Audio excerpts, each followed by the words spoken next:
Monsieur le Président, chers collègues, avant d'intervenir sur un sujet qui me tient à cœur, la lutte contre l'illettrisme, je tenais à mettre en avant une formation proposée aux détenus.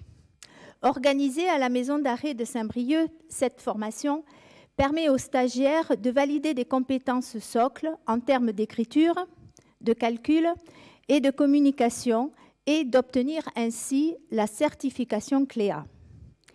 Plus d'un tiers des détenus de cet établissement pénitentiaire a suivi cette formation, un vrai levier pour leur réinsertion.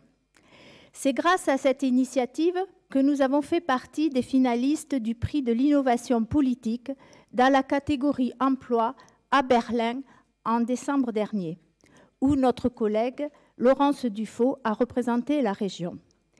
Une belle reconnaissance de notre engagement envers la population carcérale dont on peut se féliciter. Pour en revenir à mon propos sur l'illettrisme, en France métropolitaine, 2,5 millions de personnes sont en situation d'illettrisme, soit 7% de la population. Pour notre territoire, nous manquons hélas de données précises, mais il y aurait entre 150 et 200 000 personnes concernées. Se donner les moyens pour lutter contre l'illettrisme, c'est avant tout redonner de la dignité humaine à tous ces hommes et toutes ces femmes.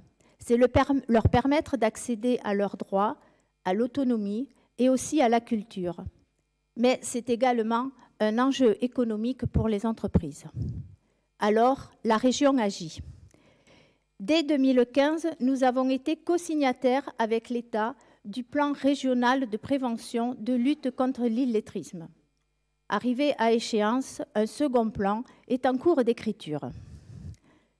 Nous avons aussi déployé un dispositif, compétences clés, avec un parcours spécifique pour permettre aux personnes en situation d'illettrisme de développer des compétences et de mieux s'intégrer dans la vie économique, sociale et citoyenne.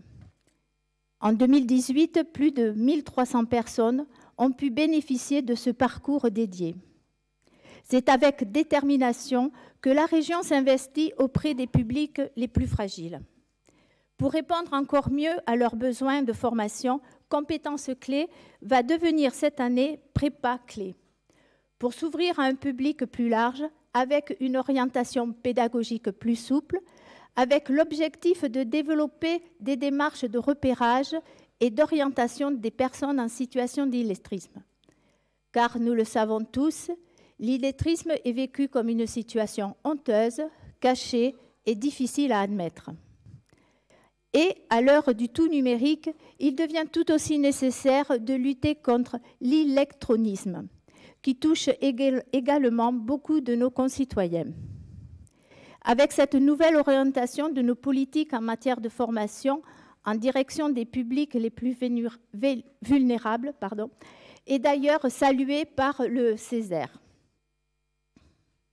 Œuvrer plus efficacement au service de la cohésion sociale, de l'émancipation et de l'emploi des Bretons et des Bretonnes, tel est notre objectif. Je vous remercie. Merci à vous.